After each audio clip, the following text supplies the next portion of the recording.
Baik. Jadi di antara keutamaan orang yang dicintai Allah, Allah tidak akan mengazabnya.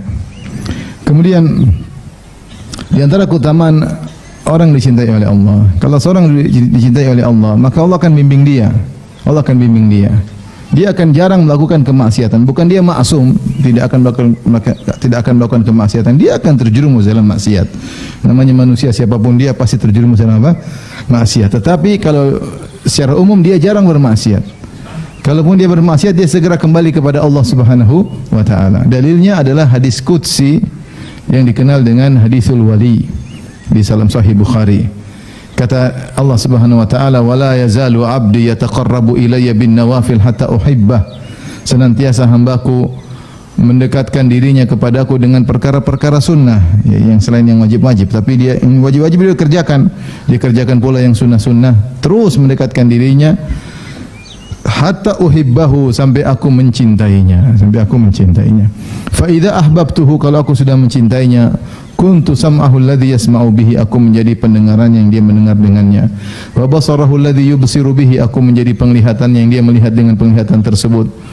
Wa yadahu allati yabtishu biha, aku menjadi tangannya yang dia memegang atau memukul dengan tangannya tersebut. Wa rijluhu allati yamshi 'alaiha, dan aku menjadi kakinya yang dia berjalan di atas kaki tersebut. Dalam sebagian riwayat, wa lisanahu alladhi yantiqu bihi, aku menjadi lisannya yang dia berbicara dengan lisan tersebut. Wa qalbahu alladhi yaqilu bihi, aku jadi qalbunya yang dia berfikir dengan qalbunya tersebut. Kata para ulama, maksudnya Allah membimbingnya. Dia tidak sembarang melihat, dia tidak sembarang mendengar, dia tidak sembarang menggerakkan tangannya, tidak sembarang menyentuh, dia tidak sembarang melangkahkan kakinya. Bahkan dia tidak sembarang berucap, karena Allah menjadi lisan yang dia berbicara dengan lisan tersebut. Jadi tidak sembarang berfikir. Dia tidak buang-buang energinya untuk mikir yang tidak bermanfaat. Ya. Kadang-kadang seorang buka medsos atau suruh mikir sesuatu, terus dia ikut mikir. Ada faedahnya? Enggak usah, ngapain mikir tersebut? Kalau enggak ada faedahnya, enggak usah dipikir. Karena di antara bentuk syukur kita kepada Allah atas akal yang Allah berikan kepada kita, kita tidak mikir yang enggak-enggak, paham? Tapi kita mikir yang bermanfaat untuk dunia kita, untuk akhirat kita. Maka inilah di antara keutamaan orang yang dicintai oleh Allah. Dia dibimbing oleh Allah Subhanahu wa taala. Berbicara tidak ceplas-ceplos, ya. Kalau kasih komentar tidak sembarangan, memandang tidak sembarangan, tidak liar pandangannya, tidak jelalatan pandangannya, tidak asal mendengar yang haram maka dia jauhi. Seperti itu, karena Allah telah mencintainya, Allah membimbing dia sehingga tidak terjerumus dalam hal-hal yang dilarang oleh Allah Subhanahu wa taala.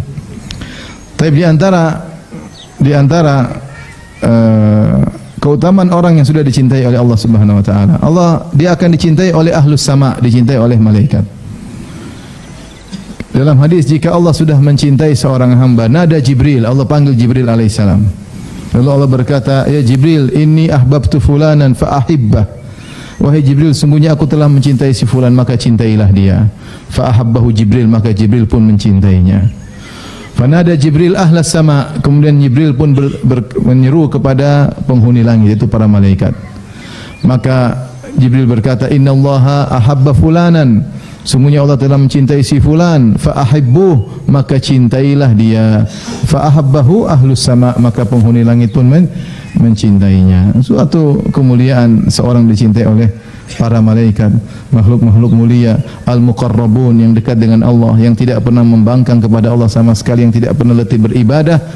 Makhluk-makhluk mulia ternyata mencintai seseorang. Ini adalah karunia jika seorang sudah dicintai oleh Allah Subhanahu wa taala, ya.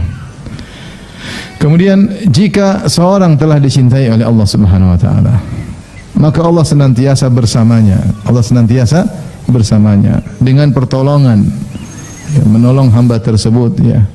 Makanya Allah mencintai orang-orang yang bersabar. Allah juga berfirman, "Innallaha ma'as sabirin." Sungguhnya Allah bersama orang-orang yang bersabar. Itu dengan kebersamaan khusus. Kebersamaan ada dua, ma'iyatullah ada dua. Al-ma'iyah al-ammah, kebersamaan umum, dan al-ma'iyah al-khasah, kebersamaan khusus. Allah bersama seluruh makhluknya secara umum, yaitu Allah melihat mereka, Allah mengetahui mereka, ya. Wa huwa ma'ahum aina makanu, Allah bersama mereka dimanapun mereka berada, yaitu dengan ilmunya. Allah mengetahui seluruh hambanya, tidak ada yang luput dari penglihatan Allah, yang tidak luput dari pendengaran Allah, tidak ada yang luput dari pengetahuan Allah. Tetapi ada kebersamaan yang khusus. Allah bersama hambanya secara khusus, yaitu Allah akan menolongnya. Seperti ketika Nabi SAW dan Abu Bakar dalam Goa Thawr, kemudian orang-orang Quraisy yang ingin membunuh mereka berdua sudah sampai di mulut goa. Maka Abu Bakar pun ketakutan. Abu Bakar radhiyallahu anhu berkata, "Ya Rasulullah, lau anna ahadahum absara ila tahti qadamaihi la absarana." Jika salah seorang dari mereka nengok ke bawah saja, mulut gua terbuka, tentu akan melihat kita. Jadi guanya di bawah, mereka di atas. Kalau salah seorang tengok ke bawah saja, kita sudah ketahuan.